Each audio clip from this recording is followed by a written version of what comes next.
O Olavo de Carvalho, ele é o cara que ele é contra instituições de ensino, ele prega contra a instituição, ele acha que a inteligência vem dele. Olavo de Carvalho vendia a ideia e tinha 55 milhões de seguidores, que a Terra era plana.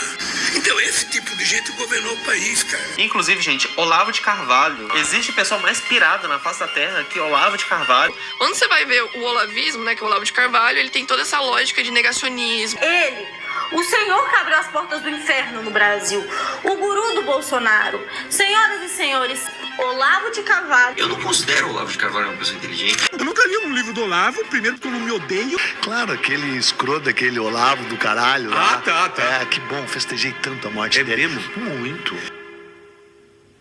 Cala a boca, burro. Olavo Luiz Pimentel de Carvalho, um dos homens mais polêmicos da história do Brasil. Eu diria até mesmo do século XXI no geral. Olavo de Carvalho é um homem que conseguiu dividir tantas opiniões que chega a ser algo realmente impressionante. Presente no imaginário de tantas e tantas pessoas, é possível que não exista um único brasileiro que ao menos não tenha ouvido falar no nome de Olavo de Carvalho. E ele certamente foi um dos brasileiros mais influentes das últimas décadas. Por que isso acontece? Olavo de Carvalho, ele é amado por muitos e odiado por muitos também. Aqueles que os amam costumam considerá-lo como um dos maiores filósofos da história do Brasil, para muitos até mesmo o maior, enquanto outros acreditam que Olavo de Carvalho nem sequer merece ser chamado de filósofo, afinal, ele nem sequer cursou a faculdade. Mas afinal, Olavo de Carvalho é ou não é um filósofo?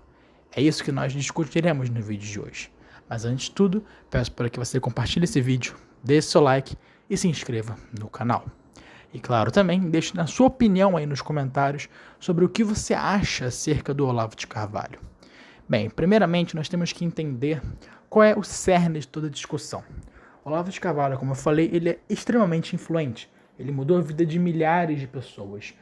Fez muitas pessoas começarem a vida intelectual, fez também muitas pessoas começarem a ter interesse na política e também fez muitas pessoas voltarem à religião. Portanto, ele certamente, no quesito do campo intelectual, ele é sim muito influente. E não há como negar que ele fez muitas pessoas começarem a estudar e pensar por conta própria. Bem, como eu falei, Olavo de Carvalho não fez a faculdade de filosofia. Porém, o que muitas pessoas não sabem é que Olavo de Carvalho nem sequer chegou a acabar a escola. Então, será que isso poderia fazer com que ele seja ou não um intelectual?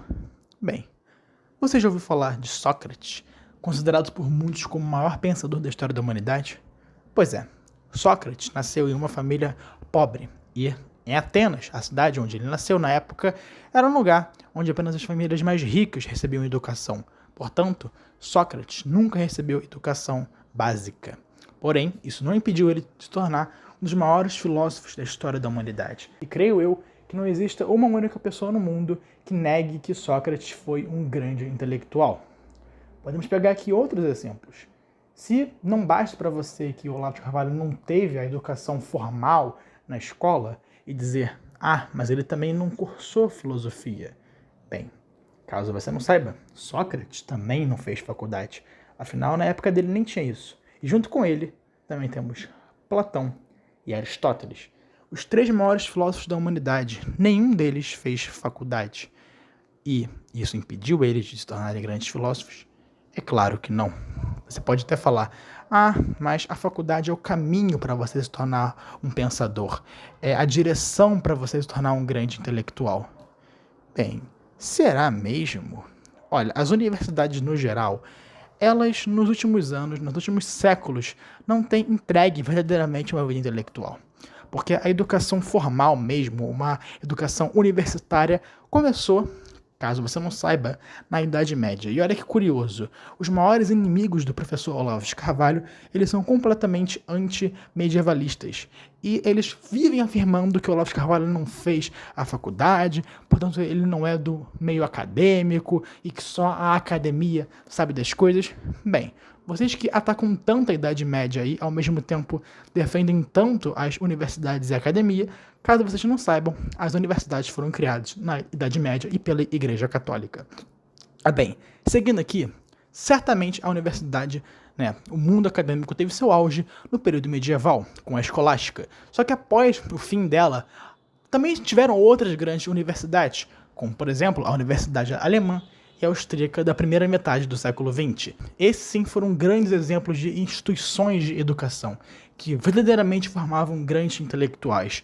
Porém, antes mesmo de existir as faculdades, também tinha as escolas filosóficas, como, por exemplo, a Academia de Platão e também o Liceu de Aristóteles. Portanto, Platão e Aristóteles não se formaram em faculdade, porém eles formaram uma escola que supera todas as faculdades do mundo atualmente. Afinal, o que você ia escolher? Estudar em Harvard ou Oxford, ou estudar na academia ou no liceu de Platão e Aristóteles? Acho que eu já sei qual resposta você vai dar, não é mesmo? Pois bem, assim sendo então, não existe o menor critério hoje para você dizer da autoridade de alguém referente a ela ser ou não um filósofo baseado em ela ter ou não um diploma. Afinal, grandes intelectuais de grandes áreas não eram formados na academia.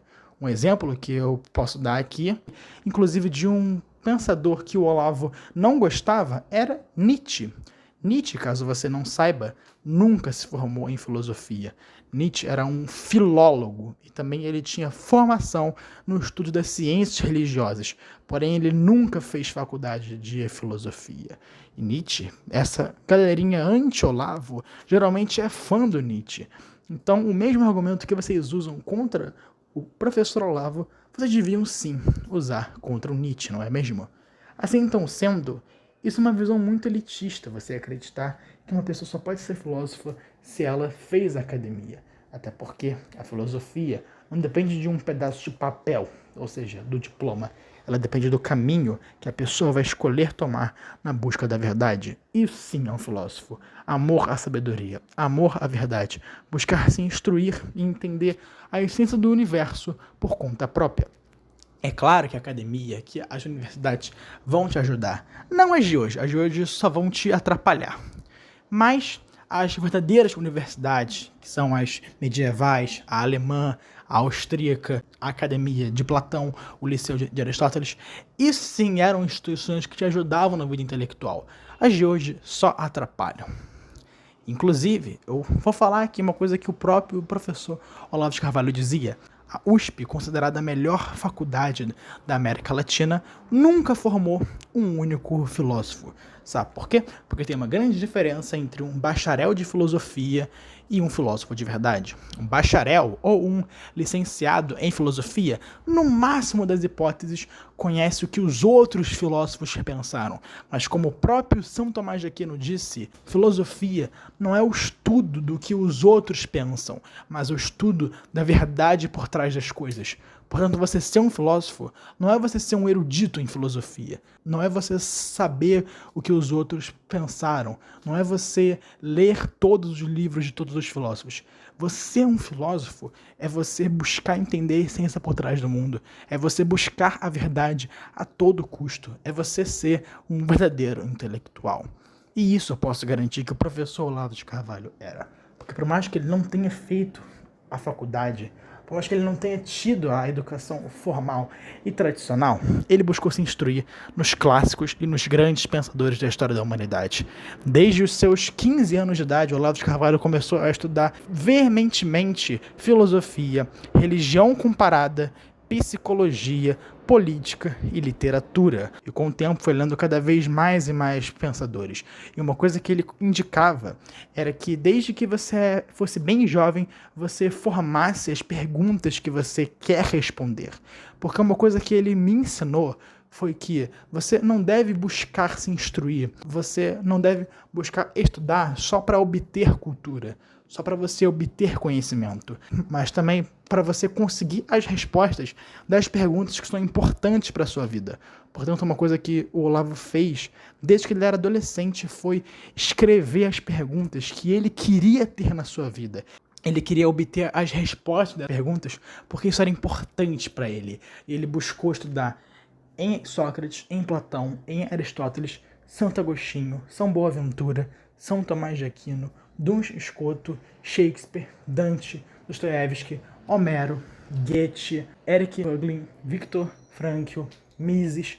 todos esses caras ele estudou profundamente para ele obter as respostas das perguntas que ele havia formado lá na sua adolescência. E aqui se encontra o meu grande ponto. O Olavo de Carvalho absorveu todo o legado da civilização, toda a cultura, toda a experiência humana, porque ele leu os grandes clássicos da literatura, leu os grandes filósofos, sociólogos, psicólogos, teólogos, antropólogos, enfim, ele obteve toda essa cultura. E não só isso, ele se instruiu profundamente na alta cultura de todas as civilizações no geral, porque ele assistiu os grandes clássicos do cinema, escutou as grandes obras da música, também observou com profundidade o simbolismo das pinturas, da arquitetura, da poesia, da literatura, enfim, tudo isso ele absorveu dentro de si, um grande legado, todo o legado da história humana. E ele disse que ele ficou 40 anos estudando antes de abrir a boca, porque antes dele realmente começar a divulgar suas ideias pessoais, ele estudou profundamente. Ele passou 40 anos inteiros estudando. E foi só após esses 40 anos que ele viu que sim, muitas perguntas que ele havia feito na sua época de adolescência havia sido sim respondidas. Ele conseguiu obter muitas e muitas respostas, porém muitas outras perguntas continuavam sem. Então ele percebeu que ele ia ter que responder essas perguntas. E isso é um filósofo. Um filósofo é aquele que apreende dentro de si todo o legado da história humana e percebe que tem perguntas que ele tem que responder, porque um filósofo não é aquele que aprende o que o outro pensou, mas aquele que constrói um pensamento próprio, que constrói um sistema filosófico original e único, que forma uma obra filosófica. O filósofo é aquele que trata acerca de Deus, sociedade, poder, política, psicologia, simbolismo, felicidade, enfim, ele trata sobre todos os assuntos e cria uma única obra que faça sentido, que tenha harmonia entre as ideias. Isso é um filósofo e o Olavo fez isso, porque, veja bem, o Brasil estava há mais de 30 anos sem publicar um único livro sobre Aristóteles, e o Olavo descobriu uma ideia original acerca de Aristóteles que nenhum pensador na história da humanidade havia percebido. Gente, vocês têm noção de que um brasileiro notou uma coisa nas obras de Aristóteles que nenhuma pessoa notou na história humana? Não foi um americano que notou isso, um, sei lá, italiano, japonês, não, foi um brasileiro, foi o Olavo, que são os 4 discursos aristotélicos. Outra coisa que ele criou, as 12 camadas da personalidade, a paralaxe cognitiva, o imbecil coletivo, todas ideias originais que ele criou com base em todos os seus anos de estudos. Então como que você vai dizer que esse cara não era um filósofo? Eu vou dizer uma coisa, na minha visão o Brasil só teve 2 filósofos, o próprio Olavo de Carvalho e o Mário Ferreira dos Santos, que inclusive o próprio Olavo dizia ser o maior pensador que esse país já teve. Aí você vai dizer assim, mas e o Otto Maria Carpo, mas e o Gilberto Freire, mas e o Miguel Reale, mas e o Machado de Assis? Então esses caras foram grandes eruditos, foram homens que tinham muita cultura, homens muito inteligentes, só que eles não eram filósofos porque eles não criaram uma obra filosófica original, coisa que o Mário e o Olavo fizeram. Portanto, na minha visão, o Olavo ele não só é um filósofo, como ele é um gênio, como ele é um grande erudito, um grande pensador. É um orgulho para nós ele ser brasileiro. E para mim ele foi um dos maiores brasileiros de todos os tempos.